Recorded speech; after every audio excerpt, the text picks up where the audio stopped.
नमस्कार मित्रांनो, या व्हिडिओच्या सुरुवातीला मी तुम्हाला एक रायवळ आंब्याच्या झाडावरती लागल्या आंब्यांचा व्हिडिओ दाखवला.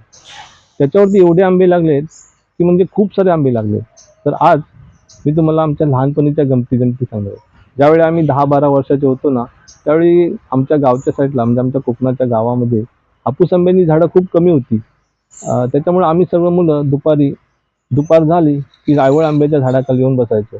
हवा पण थंड लागायची आणि अशी मोठमोठी झाडं, त्याच्यावरती खूप सारे आंबे लागायचे. आणि ते आंबे कवळ्यासाठी आमची जी काही धांदल उडायची, त्या आंबे कवळताना आम्ही काय काय करायचो हे सगळं या व्हिडिओमध्ये मी तुम्हाला सांगणार आहे. आजकाल काय झालंय, नोकरी व्यवसायानिमित्त किंवा शिक्षणामुळं गावाकडची सगळी लोक शहरामध्ये गेले. त्याच्यामुळे इकडे गावाकडे मुलंच नाही आहेत आणि आंब्याच्या झाडावरती लागलेले आंबे हे असे स्वतःहून खाली पडायला लागले आणि ते कवळायला सुद्धा कोणी नाही आहे. पूर्वी कसं होतं, असं एखादं पिवळा आंबा दिसला की त्याला आम्ही लवटिंग म्हणायचो. आणि हा एक पिवळा आंबा पाडण्यासाठी म्हणजे एक लवटिंग पाडण्यासाठी झाडावरती कमीत कमी 100 दगड मारायचो. अगदी हात दुखसपर्यंत मारायचो. हात दुखला तरी ते दगड मारायचं आमचं चालूच असतं. आणि एक आंबा असं लवटिंग पडलं की ते जर खाण्यामध्ये जी मजा यायची ना, ती आजकाल कुठेही मिळणार नाही. तर चला, या व्हिडिओमधल्या गमती आज मी तुम्हाला सांगतो. हा व्हिडिओ तुम्ही शेवटपर्यंत बघा आणि या चॅनलवरती जर नवीन असाल ना, तर चॅनलला सबस्क्राईब करायला विसरू नका. चला तर मग व्हिडिओला सुरुवात करूया. हे बघा, हे एक आंब्याचं झाड आहे, रायवळ आंब्याचं. जास्त मोठं नाही, तसं छोटंच आहे, परंतु खूप सारे आंबे लागले आहेत.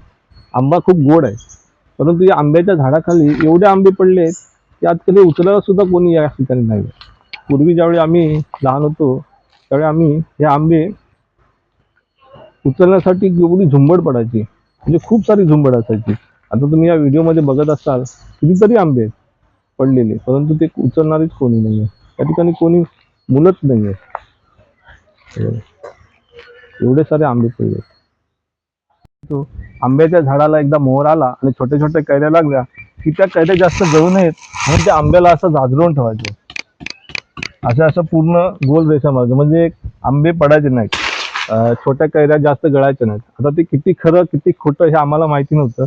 पण एकदा का आंबा धरून पिकायला लागला, मे महिन्यामध्ये साधारण आंबा पिकायला लागला की मग ते आंबे पडायचे आणि आम्ही दुपारी सगळी मुलं या आंब्याच्या झाडाखाली यायचो. मग त्यावेळी काय करायची, जास्त मुलं असायची, म्हणजे आंबा एकदा पडला की सगळ्यांची त्याच्यावरती झुंबड पडायची. मग कधी कधी तो आंबा सुद्धा खराब व्हायचा. मग त्यासाठी कधी कधी आमच्याकडे पर्याय असायचा की आम्ही अशी एखादी काठी घ्यायचो आणि असं लाईनी मारायचो की हितपासून या रेषेच्या इकडे पडणारे आंबे आमचे, या रेषेच्या एवढ्या भागामध्ये पडणारे आंबे दुसऱ्याचे, असे प्रत्येक जण एवढा एवढा भाग वाटून घ्यायचो आणि मग तशा पद्धतीने आंबे जमवायचो.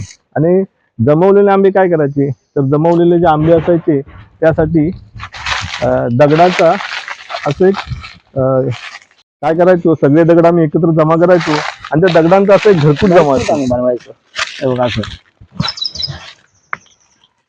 आम्ही त्यावेळी तुषार सुद्धा आमच्या बरोबर असतात. आम्ही सगळे लहान होतो त्यावेळी इकडे असायचो. त्याच्यावरती आता बनवता पण येत नाही, पण तोडकं मोडकं आता आम्ही तसा प्रयत्न करतोय.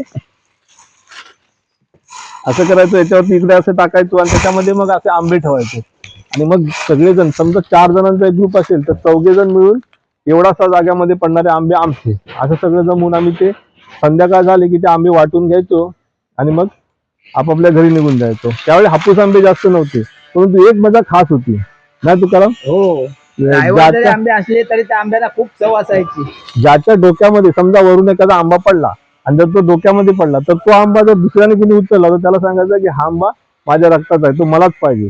मग तो आंबा आम्ही त्याला जायचो, त्याच्या बदल्यात दुसरा आंबा त्याच्याकडून घ्यायचो आणि तो आंबा त्याला. अशा खूप साऱ्या गमती होत्या. परंतु आता कसं झालंय, गावाकडची जी मुलं आहेत ती शिक्षणामुळे आणि व्यवसायामुळे म्हणा कुठल्या ना कुठल्या कारणाने शहरात गेली. आणि हे जे आंबे आहेत, हे आंबे बघा ना असेच स्वतःहून खाली पडणार, उचलायला सुद्धा कोणी नाहीये. ते स्वतःहूनच आता गळून खाली पडायला लागलेत. पूर्वी कसं होतं, या ठिकाणी मुलं खूप जास्त होती परंतु आंबे नव्हते. आता आंबे खूप आहेत परंतु ती उचलायला मुलं नाहीत किंवा आंब्यांवरच्या झाडावरती दगड मारणारी मुलं नाही, असा सगळा प्रकार आहे. तर धन्यवाद मित्रांनो. अशाच नवीन व्हिडिओसाठी हा चॅनल सबस्क्राईब करा आणि तुम्हाला व्हिडिओ आवडल्यास नक्कीच लाईक करा. चला तर पुन्हा एकदा भेटूया अशा एका नवीन व्हिडिओमध्ये. तोपर्यंत धन्यवाद, बाय बाय.